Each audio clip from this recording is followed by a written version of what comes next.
मेरे साथ जो प्रत्याशी है, जो 15 सालों तक हिसुआ विधानसभा क्षेत्र में लगातार जनता का सेवा करते रहे और जनता ने भी इनके विकास के नाम पर वोट करता रहा और वोट ऐसा कि सामने वाले प्रत्याशी को धूल चटाते रहे। इस बार चौथी बार किस्मत आजमा रहे हैं। भारतीय जनता पार्टी के प्रत्याशी अनिल कुमार सिंह हमारे साथ है, इनसे हम जानने की कोशिश करेंगे।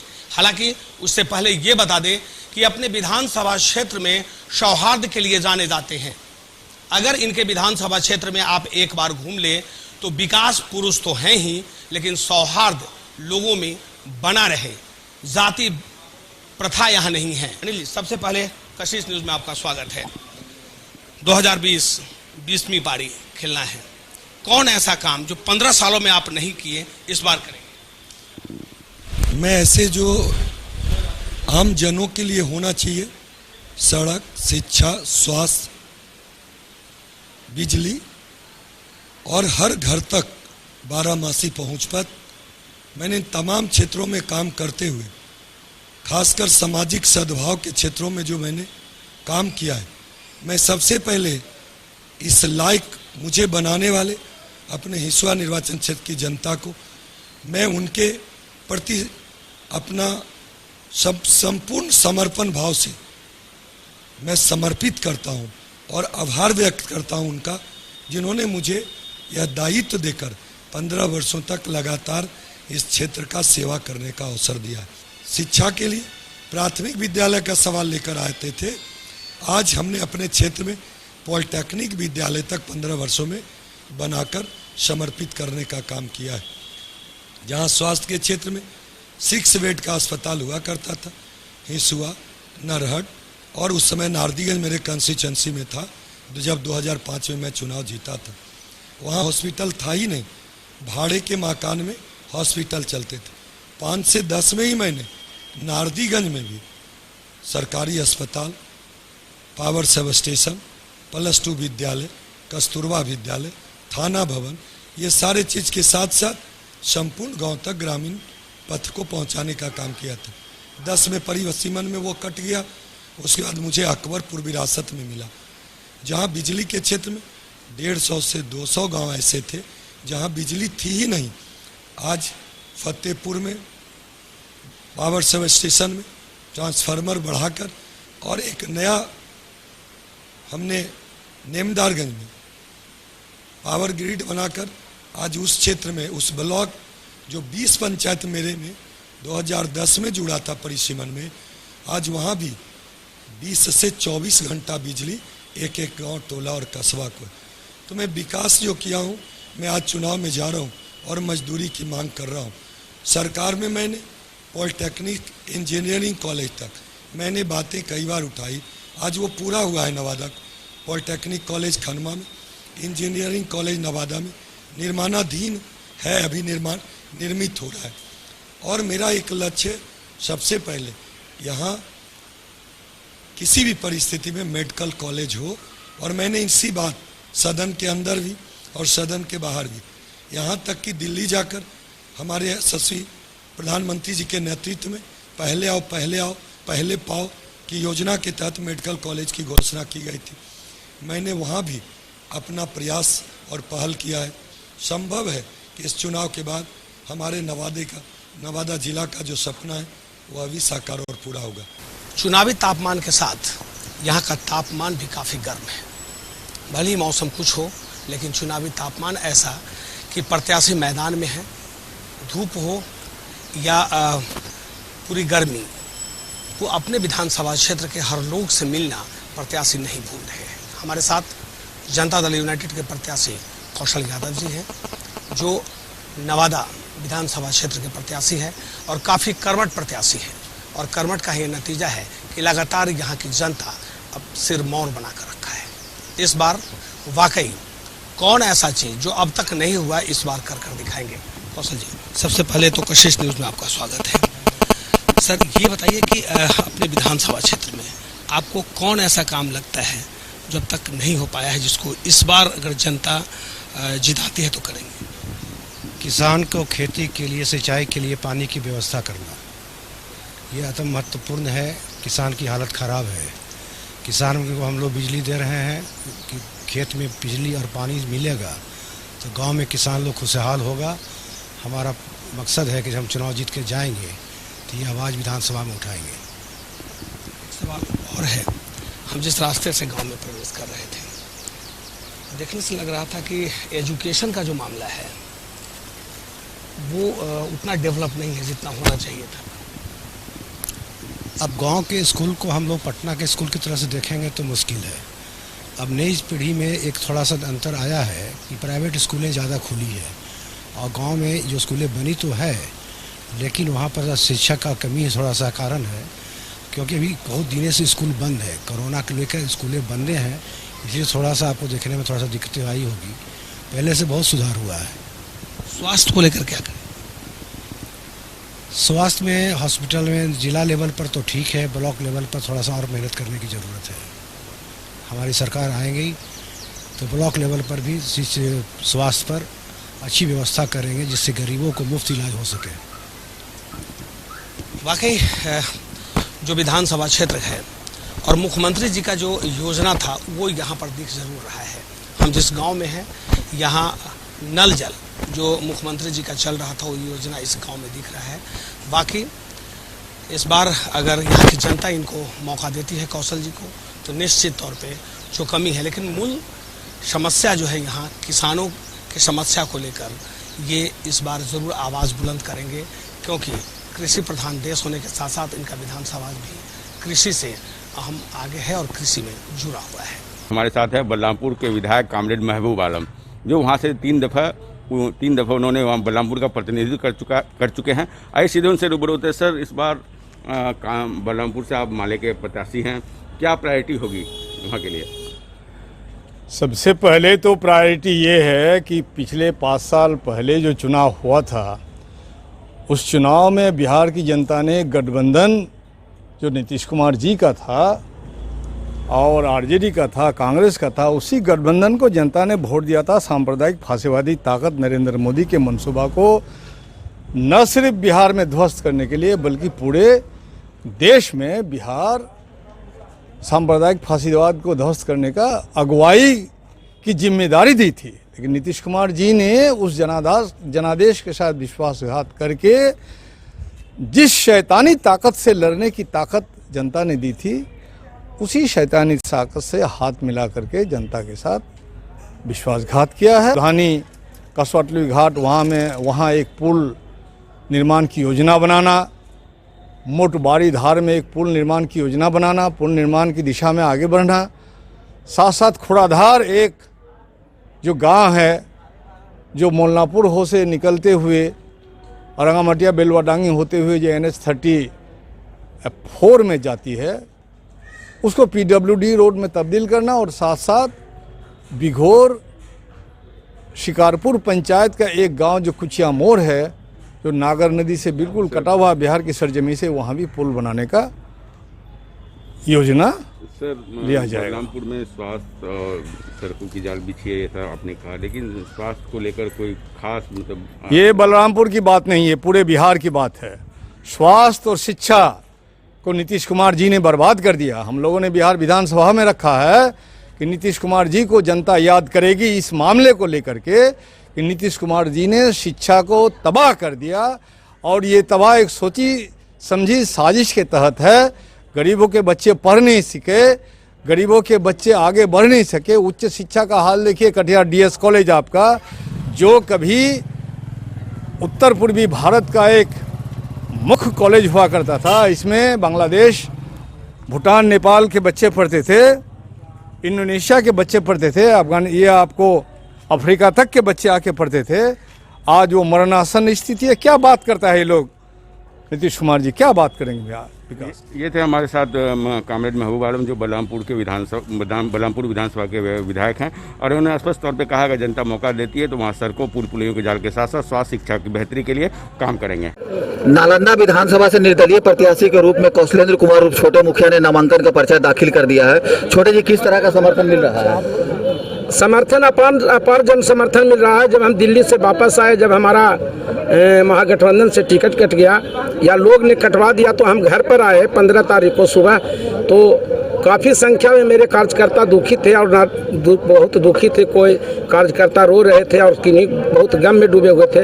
तो कार्यकर्ता हमको हिम्मत दिए कि नहीं, आपको लड़ना है, और अपार जन समर्थन हमको मिल रहा है। और हम समझते हैं कि जो चुनाव हमारा है, इस चुनाव में किसी से मेरा कोई कंटेस्ट नहीं है, किसी से मेरा कोई लड़ाई नहीं है।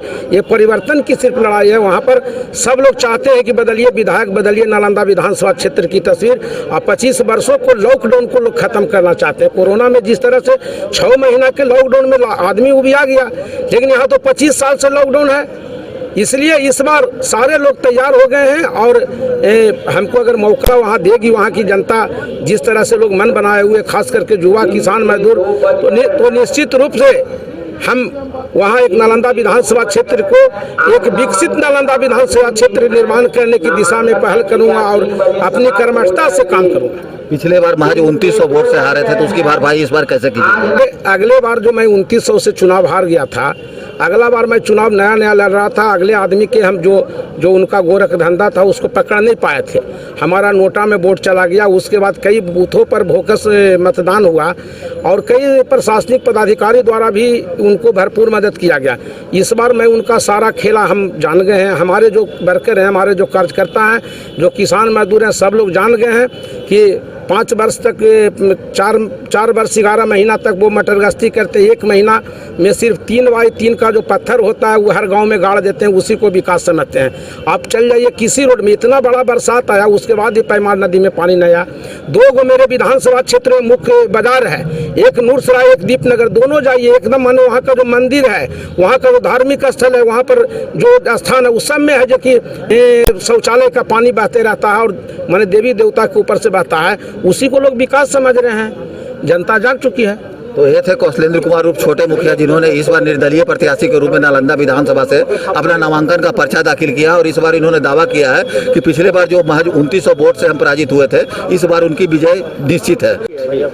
हरनौत विधानसभा से ममता कुमारी ने लोजपा के टिकट से चुनाव लड़ रही है, तो इनसे बात करेंगे कि इन्होंने जदयू का दामन थामे हुआ था, अचानक लोजपा पार्टी से क्यों चुनाव लड़ रही है। ममता जी बताया जाए। भैया मैं लोजपा पार्टी से आई हूँ। मेरा मकसद है सभी को सुरक्षित अपने पैर पर खड़ा रहने के लिए, और जितना भी विकास हमसे बन पड़ेगा हम सभी पे काम करना चाहूँगी। सभी महिलाओं के लिए, सभी बच्चे के लिए जो शिक्षा का ये सुविधा नहीं है, स्कूल नहीं है बढ़िया सा, कोई टीचर नहीं स्कूल में आते हैं, इनके पर हम ज़्यादा ध्यान देना चाहूँगी। कोरोना काल में आपने काफ़ी लोगों को मदद पहुंचाया था और मुख्यमंत्री नीतीश कुमार के प्रति आस्था था, तो आखिर टिकट पार्टी ने क्यों नहीं दिया? नहीं दिया, शायद मैं उनके पार्टी के लायक नहीं थी। अच्छा, तो इस बार जनता का क्या मूड है? जनता का मूड है कि उन्होंने जनता के बदौलत ही मैं यहाँ पे आई हूँ। सभी लोग हम ये चाह रहे थे कि ममता जी आप फील्ड में आइए, हम लोग आपके साथ हैं, चाहे जैसे भी आइए, लेकिन हमें मान सम्मान दिए हैं, लोजपा पार्टी वालों ने दिया है, जो मैं उन्हें बहुत बहुत धन्यवाद करती हूँ। तो ये थे ममता से लोजपा के प्रत्याशी ममता कुमारी, जिन्होंने दावा किया कि इस बार लोजपा से उन्हें टिकट मिला और इस बार वो चुनाव जरूर जीतेगी।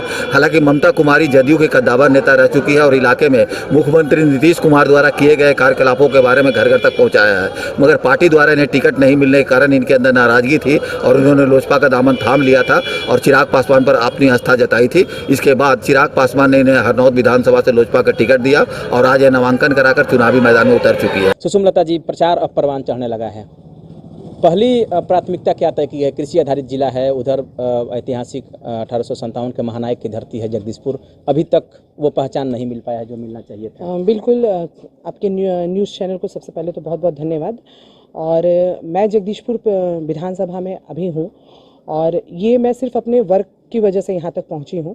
आप जैसे कि जानते होंगे कि 2018 में मेरे यहाँ मुख्यमंत्री का समीक्षा यात्रा हुआ था और बिल्कुल हम लोग बाबू वीर कुंवर सिंह की धरती से हैं और जहाँ पे 80 साल में जवानी आती है ये समझ में आता है। यहाँ पे मैं जब जनसंपर्क कर रही हूँ उसके बावजूद, तो हम लोगों ने वहाँ पे उनको राष्ट्रीय स्तर पे मान्यता देने के लिए, राष्ट्रीय स्तर पे उनकी एक अस्तित्व जिनको हम 1857 का महानायक मानते हैं, तो 3 दिवसीय जो कार्यक्रम जो हुआ था उनका विजय उत्सव, वो हम दावा से ही उसकी शुरुआत की गई थी।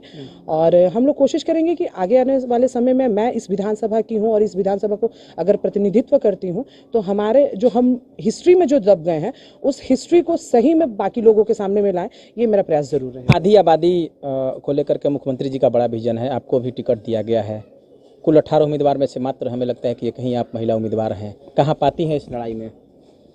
बिल्कुल, एक क्लास में जब एडमिशन होता है तो कंपटीशन सभी लोगों से होता है और मैं अपना बेस्ट देने की कोशिश करूंगी। सभी लोग प्रतिद्वंदी हैं और चूंकि हम लोग आधी आबादी की बात करते हैं, 50% महिलाएं हैं, तो एक चीज़ तो ज़रूर है कि महिलाओं का एक अलग सपोर्ट रहेगा मेरे साथ।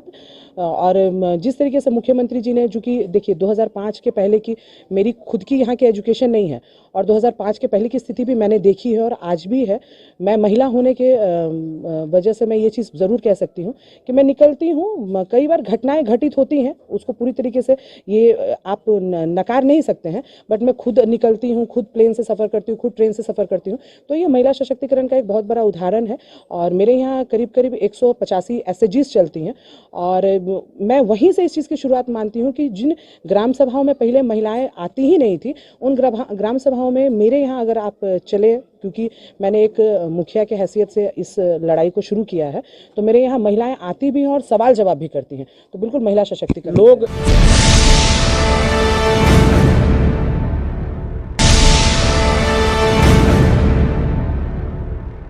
विधानसभा चुनाव नजदीक आते ही सियासी सरगर्मियां और तेज हो चुकी हैं। हम इस समय रामगढ़ विधानसभा में हैं, जहां पर हमारे साथ बसपा प्रत्याशी अंबिका सिंह यादव जी हैं। आपको बता दें कि रामगढ़ से कभी राजद के विधायक हुआ करते थे, लेकिन इस बार बसपा में शामिल हुए और बसपा से इन्हें टिकट मिला और चुनाव लड़ रहे हैं। हमारे साथ अंबिका सिंह यादव जी, हम इनसे बात करेंगे कि किस तरह इस बार का चुनाव रहेगा। सर, इस बार चुनावी मुद्दा क्या होगा आपका?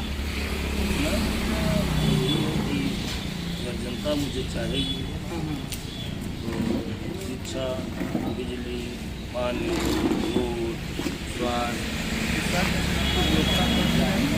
और जो गरीब पीड़ित शोषित समाज अल्पसंख्यक के लोग हैं, उनकी विकास के लिए उनके भी कंधे में कंधे मिला करके पार्टी को और लोगों को आगे बढ़ाने। जैसा कि 2009 में आपने उपचुनाव लड़ा, उस समय भी जीते, और फिर 2010 के आम चुनाव में भी आप राजद से विधायक रहे। उस बार अगर बात करें तो बीजेपी से आपके जो अभी प्रदेश अध्यक्ष हैं राजद के, उनके पुत्र बीजेपी से लड़े थे। उन्हें हराने और आपके जिताने के लिए पूरी एड़ी चुकी लगाई। क्या हुआ इस बार कि आप फिर आ गए बसपा? क्या हुआ नहीं हुआ, उनको जिता रहे थे, वो सवाल कर रहे है कि पार्टी के थे, पार्टी में हैं और पार्टी के वरिष्ठ। बसपा के प्रत्याशी अंबिका सिंह यादव जी हैं, इनका स्पष्ट रूप से कहना है कि हमारी जीत नहीं, जनता की जीत होगी और जनता का भरपूर समर्थन मिल रहा है। हमारे साथ हैं कटिहार के विधायक तारकिशोर प्रसाद। कटिहार के विधायक तारकिशोर प्रसाद के बारे में आपको बता दें तो पिछले 3 दफ़ा से यहाँ के विधायक रह चुके हैं और सत्तारूढ़ दल के सचेतक है। सीधे वक्त जाया ना करते हुए सीधे उनसे रूबरू करवाते हैं। जी, कशिश के खास प्रोग्राम कोई नहीं है टक्कर में आपका स्वागत है। नमस्कार। सबसे पहले जानना चाहेंगे कि चौथी दफ़ा क्या इस बार कमल खिलेगा? चौथी दफ़ा निश्चित रूप से खिलेगा, कमल खिलना ही है, क्योंकि विगत 15 वर्षों में हमारी एनडीए सरकार ने और हमारे प्रयास से कटिहार के विकास में एक नई इबारत लिखी गई है।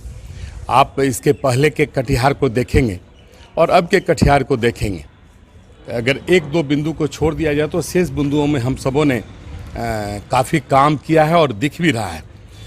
एक सवाल लोगों में, कटिहार की जनता है उनमें रोष है जल जमाव को लेकर, ड्रेनेज सिस्टम। हाँ, निश्चित रूप से यह एक स्वाभाविक है कि 1987 के बाद यह अतिवृष्टि हुई और इसके कारण जो हमारे लो लैंड थे वहाँ काफ़ी जल जमा हुआ। हमारे मोहल्ले के लोगों ने काफ़ी परेशानी झेली और इसी परेशानी को ध्यान में रखते हुए तत्काल हमने बिहार सरकार को गुहार लगाई और 80 HP का 2 पंप सेट को भी मंगाया, जो बहुत हद तक जल निकासी में सफल हुआ और कटिहार नगर निगम ने भी काफ़ी प्रयास किए हैं। लेकिन जो यह समस्या है यह स्ट्रॉन्ग वाटर है, जिसे वर्षा का पानी कहते हैं, और वर्षा के जल के निकासी के लिए इसके पूर्व में भी, मैं आज़ादी के बाद की बात कर रहा हूँ, इसको थोड़ा हमको विस्तार देने दीजिए। आज़ादी के बाद से इस पर कोई पहल नहीं हुआ था। मैं लगातार स्ट्रॉन्ग वाटर ड्रेनेज प्रोजेक्ट 1 3.5 अरब का यह प्रोजेक्ट बना था 2018 में कटिहार नगर निगम के सहयोग से, और बुडको इस सारे प्रोजेक्ट को तैयार किया है। लेकिन सरकार इतनी बड़ी राशि देने में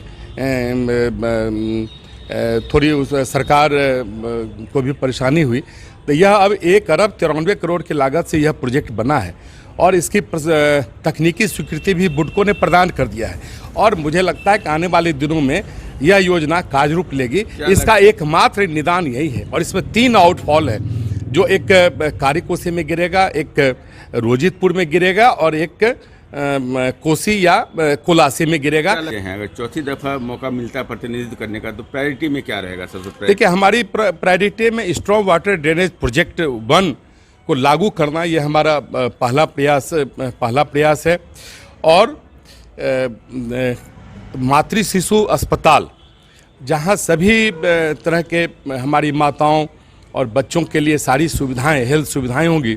20 करोड़ की लागत से इस प्रोजेक्ट पर लगातार हमने काम किया है और निविदा की प्रक्रिया में चली भी गई है। मुझे लगता है कि चुनाव के बाद यह योजना काज रूप भी लेगी। आप देखे ही होंगे कि अभी 100 बेड का बिहार सरकार के सहयोग से 23 करोड़ की लागत से माननीय मुख्यमंत्री जी और माननीय स्वास्थ्य मंत्री और माननीय उप मुख्यमंत्री ने उसका शिलान्यास भी किया है। और इसके अलावा मैं एक चीज़ आपको बहुत साफ तौर पर बताना चाहता हूं कि कटिहार में इसके पहले कोई पार्क नहीं था। मैंने 3 पार्क बनाने का किया। छठ घाट में कई प्रकार की घटनाएं होती थी। विजयवाऊ पोखर में भी एक व्यक्ति डेथ किया था, तो वहां हमने उसे सीढ़ी बनाने का काम किया और उसको पार्क में डेवलप करने का काम किया। यहाँ खेल के लिए कोई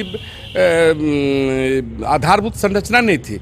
जो जगबंधु अधिकारी जी के द्वारा बनाया गया इंडोर स्टेडियम है, उसमें उसको हमने आज खेल के योग्य बनाया और इतना ही नहीं, आज लगभग 5 करोड़ की लागत से आज स्पोर्ट्स कॉम्प्लेक्स बन रहा है ITA के सामने में, जो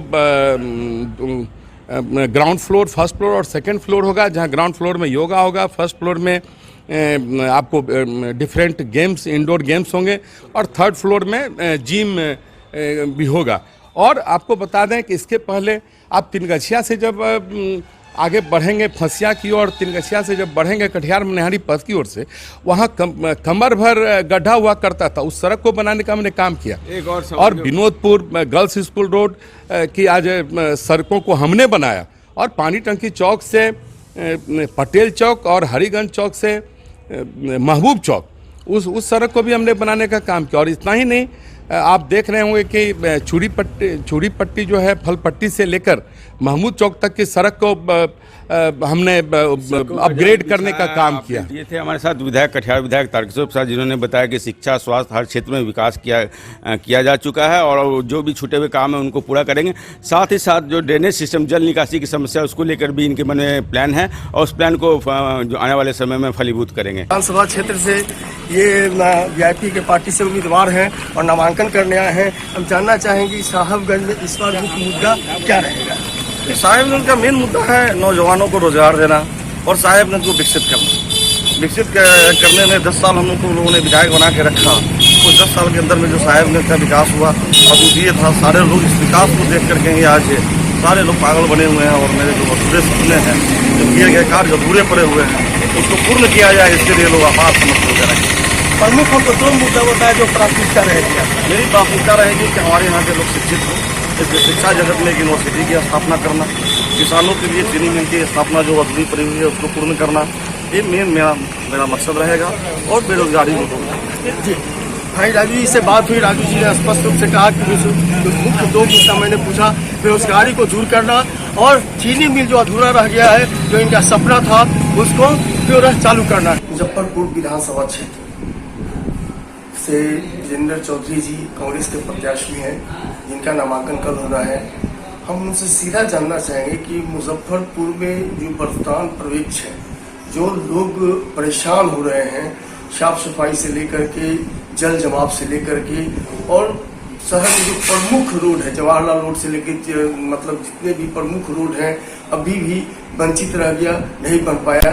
सर का मौका मिलता है तो इनके तरफ से क्या प्राथमिकता होगी?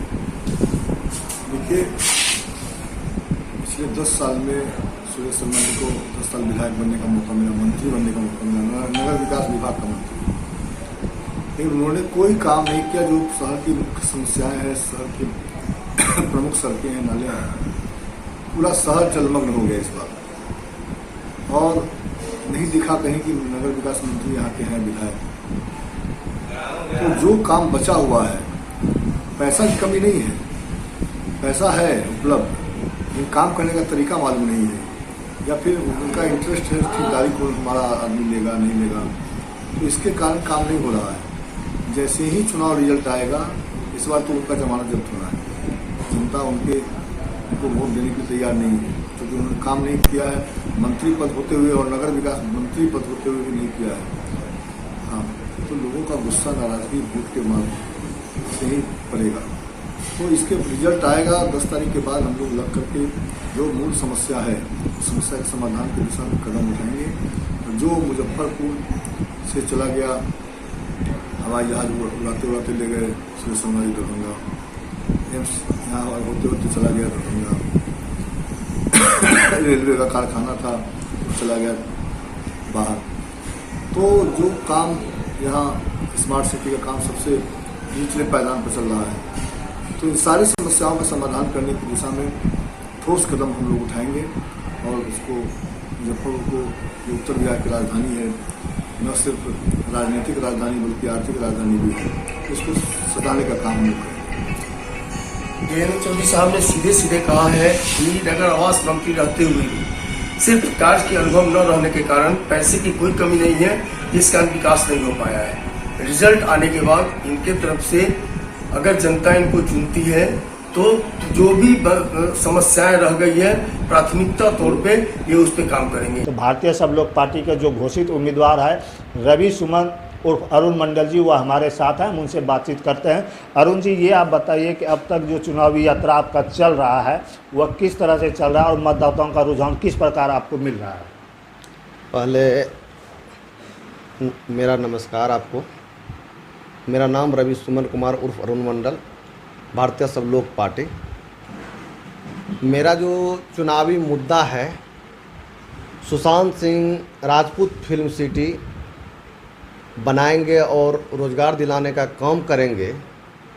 और जो वर्तमान सरकार हैं माननीय नीतीश कुमार, जब सत्ता में ये आने वाले थे और जब आ रहे थे और आ गए, तब इन्होंने घोषणा किया कि अब यहाँ से एक भी मजदूर बाहर कमाने के लिए नहीं जाएंगे। मतलब कि बाहर से भी जो मजदूर बाहर जो काम कर रहे हैं, उस मजदूर को भी हम बिहार लाएंगे और हम बड़े बड़े फैक्ट्री लगाएंगे। लेकिन कहीं पर माननीय मुख्यमंत्री जी ने एक भी फैक्ट्री नहीं लगाया, ना ही रोज़गार दिलाने का काम किया। हम जो है और जो मेरी पार्टी है भारतीय सब लोग पार्टी, हम एक सूचिता का राजनीति कर रहे हैं और एक ईमानदारी का हम राजनीति कर रहे हैं। और हमें विश्वास है कि हम जहाँ जहाँ जनसंपर्क कर रहे हैं वहाँ वहाँ हमें बहुत जन समर्थन मिल रहा है। और हमारे साथ नौजवान युवा जो 35 से 40 वर्ष के हैं और 18 से ऊपर के हैं, वो सभी हमारे साथ कदम से कदम मिलाकर चलने को तैयार हैं। और हम पूर्ण आस्था और विश्वास के साथ बोलते हैं कि मुझे पहले जाने, तब जो है कि आप वोट देने का इरादा बनाएं। अरुण जी, आप ये बताइए कि बेरोजगारी को लेकर के या फिर स्थानीय मुद्दा जो सुल्तानगंज का अनुमंडल का दर्जा अभी तक नहीं मिला, यह मुद्दा विशेष महत्व रख रहा है, या बेरोजगारी का मुद्दा को लेकर के ज़्यादा मतदाताओं का क्या मिल रहा है? किसी को देखिए डब्लू जी, आप जो बेरोजगारी की बात कर रहे हैं, हमने तो पहले ही बोल दिया कि बेरोजगारी के लिए हम लड़ रहे हैं। हम एक नया प्रयोग कर रहे हैं सुल्तानगंज में कि हम जो है कि बेरोजगारी दूर करने के लिए तो सुशांत सिंह राजपूत फिल्म सिटी का शिलान्यास 3 अगस्त को ही कर दिए हैं। और जो है कि जब हम ना सत्ता में हैं, ना और कुछ है, ना कोई पोस्ट पर है, ना पोस्ट पर हैं, और हम सुशांत सिंह राजपूत फिल्म सिटी का शिलान्यास कर दिया है, हम विधायक बने या ना बने, सुशांत सिंह राजपूत फिल्म सिटी बनाएंगे। और यहाँ पर जो बेरोजगारी इतना छाया हुआ है, हम बेरोजगारी को दूर करने के लिए सुशांत सिंह राजपूत फिल्म सिटी बना रहे हैं और लाखों बेरोजगार युवाओं को रोजगार दिलाने का काम करेंगे। भारतीय सब लोग पार्टी के उम्मीदवार रवि सुमन उर्फ अरुण मंडल जी थे, जिन्होंने कहा कि हम मतदाताओं के बीच जा रहे हैं, बेरोजगारी को लेकर के जा रहे हैं, स्थानीय मुद्दों को लेकर जा रहे हैं, सुल्तानगंज का जो वर्षों से अनुमंडल का दर्जा नहीं मिला है उन मुद्दों को लेकर के मतदाताओं के बीच जा रहे हैं और जीत उनके करीब है। मतदाताओं का पूरा सहयोग मिल रहा है, युवा उनके साथ है, इन्हीं को मुद्दा बना करके वह चुनाव मैदान में डटे हुए हैं।